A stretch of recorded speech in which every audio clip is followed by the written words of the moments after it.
Hi, this is Mark from LongIslandWatch.com, and today is going to be the first video of a small series of Basel new releases.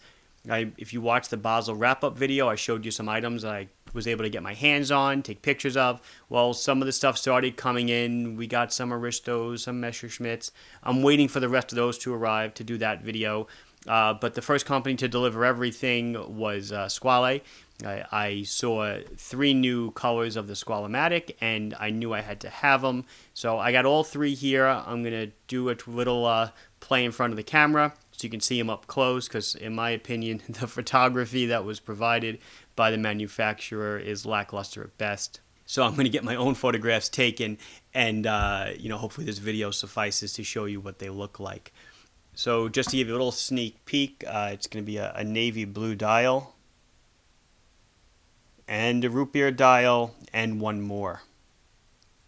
So there will be more stuff coming as more of my new releases, as more of my new items arrive in store. I'll start to do videos. Just a quick word for those that don't know. I know some of you do know, some of you don't know. So again, I own LongIslandWatch.com, and for years, going back to, it's probably around 2010, 2011, I started selling Squale watches on my website.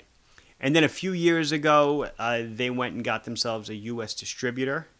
And that distributor decided to have one online store in North America. And they asked me to head it, which obviously I was honored to do. I'm happy to sell the watches, but with the stipulation that I had to host it on a different website. That's how SqualeWatches.com was born. I own both websites, so when you go to Long Island Watch and you click on Squale, it takes you over to Squale Watches. Just know that you're buying it from the same exact company. That's the only difference. Anyway, so let's take a look. Oh, almost forgot to do my own wrist check. I guess I'll do this wrist first.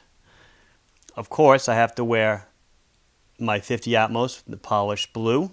I love this watch. And then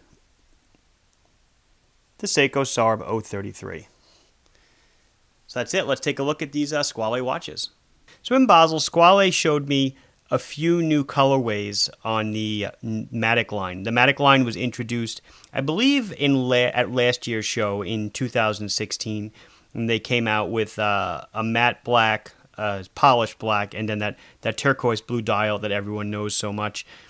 So this year they came out with 3 new colors, and I'll go over each one in detail. This navy blue, this black with a black and orange bezel, and this awesome chocolate. They call it chocolate. I like to call it a root beer, but it sounds like chocolate is the official name, version way in the back. So I'll pick up each one. We'll do a little twist and turn in front of the camera, and you can see them all up close.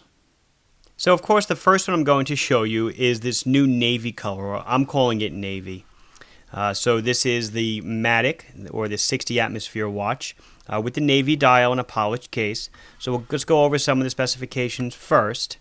It is a 44 millimeter diameter watch. Actually, the bezel is 44. The case itself is like a 43 to this flat at the 3 o'clock. But if you look at it dead on, if you took a caliper across it, it's 44 across the bezel. It's going to be 16 millimeters thick. You can see that nice domed anti-reflective sapphire crystal, and tip to tip from here to here is going to come in at 51 millimeters. So for a decent sized watch, I would say it doesn't wear terribly big. It's certainly larger than the 50 Atmos that I showed you in the beginning, my personal watch, but it's not tremendous. So like I said, it's got this nice polished stainless steel case, excellent finish work. You can see this really cool bezel. Reminds me of the Seiko, the bezel I showed you in the Bezel video on the SNZH53. So it's actually smooth here. It's an inlaid bezel. They cover with like a lacquer or mineral material. So it's like a piece of glass covering the bezel, so you don't have to worry about scratching it. You'll notice the hand is prominent. It's orange.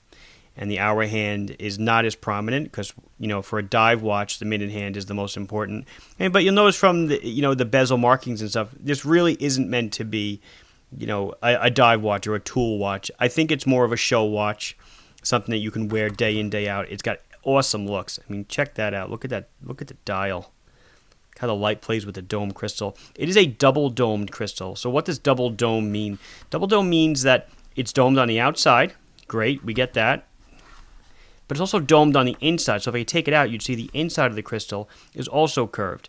You know, when they're grinding crystals for watches, it's much easier to take a flat crystal and just dome the top and keep the bottom flat.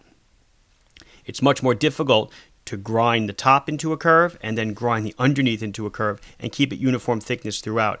It allows the watch to play with the light a lot better, as you can see as the light comes over it. And you can see the AR coating is causing it to turn green. It's got the crown tucked away down here. It's a screw-down crown. It's powered, of course, by an ETA 2824. It's an automatic self-winding movement. You can wind it, winds and hacks, of course. It's water-resistant to 60 atmospheres or 600 meters, so it is a serious dive watch. It can go down to severe depths. The sapphire crystal, you can see everything stamped on the back. The Squale shark logo. And the strap itself is this nice perforated tan leather strap with tied off ends, and it's got 22 millimeter lugs, so your limits for a strap are endless. You can pretty much pick up whatever you want. You want a nylon, a leather, or rubber, whatever you want to do. The cost on all that I'm going to show you is around $1,300. The price does change with currency exchange, but this is meant to be more expensive than the 50 Atmos lineup, and not as much as the Master Diver series was, but I'll try them all. I'll try one of them on, not all of them. I'll probably try the blue one on at the end so you can see how it'll look on my wrist. So seeing this one in the polished case, let's move on to something now in a satin finished case. So now here is the same watch, all the same specs. The difference here is that we have a satin finished case and we have a black and orange bezel. So they made this watch last year without the black and orange bezel. The black and orange is new. It's nice because it picks up the minutes hand. So it kind of, they play together, obviously. Everything else is the same, except it's on a black strap. But you can see all around, everything about the watch is identical. I should do a Loom shot for you. And it's not too dark in here, but you can certainly make out the luminescence. I'll try to cover up the watch a bit. But it certainly glows. And you can easily read it in a low light condition. So if this is the satin, then what's the third one? Well, the third one is, as I had said in the beginning, they call this one, they call it chocolate. Well, I don't know why. I think they should call it root beer. The 20 Atmos watch was so successful. That's the 1545 piece in the root beer dial. It's very, very similar. It's this deep brown color, almost like a root beer. And then they also paired it with the orange and black bezel, which is just killer. I mean, everything works together so well. And they put it on a dark brown leather strap. And it all works so nicely. The sign buckle. Just another great looking watch. All your size specs are the same. It's going to be 44 by 16 by 51 tip to tip with a 22 millimeter strap. Let's go over the basic operation real fast, just as a review. So it's a screw down crown, so you have to unscrew it by turning it counterclockwise. And it'll pop out. See, now it's loose. You can wind it by turning it clockwise. You can hear the movement winding. And then to set the time, you pull the crown out 2 clicks, pull it all the way, and then you can turn the watch forward. You set the time. You watch your AM and PM to see when the date flips. The date flipped, so that way we know now the watch is in AM. We set the time. Let's say it's 4 a.m., and let's say today's date is the 5th. We push the crown back in, then we pull it out 1 click, and we change the date to the 5th. Push it in, and then we turn while we push, and we seat the crown all the way back down till it's snug, and that's it. Now the watch is ready. It's at full water resistance. The time and the date are set. Again, as I've mentioned in the other videos, you never, ever, ever want to set the date on the watch, the quick set date, that first click position. You never want to set the date between the hours of 9 p.m. and 3 a.m. on any mechanical watch, because that is when the date wheel is engaging, and you don't want to override that mechanism. So here is the Navy-Matic on my 6 3/4 inch wrist, and you know what? I don't think it looks that bad. The lugs don't extend too far. The face doesn't appear to be too large for my wrist. Being that I love the color blue, maybe this one will find its way into my collection. Gorgeous, gorgeous dial. So this has been Mark from LongIslandWatch.com, showing you a couple of SqualeMatic new releases that came out in Basel 2017. Please like this video if you enjoyed it. Please subscribe to our channel if you have not done so yet. If you have any questions or comments, please put them down below, and I'll be sure to address them as soon as I can. Thanks for watching.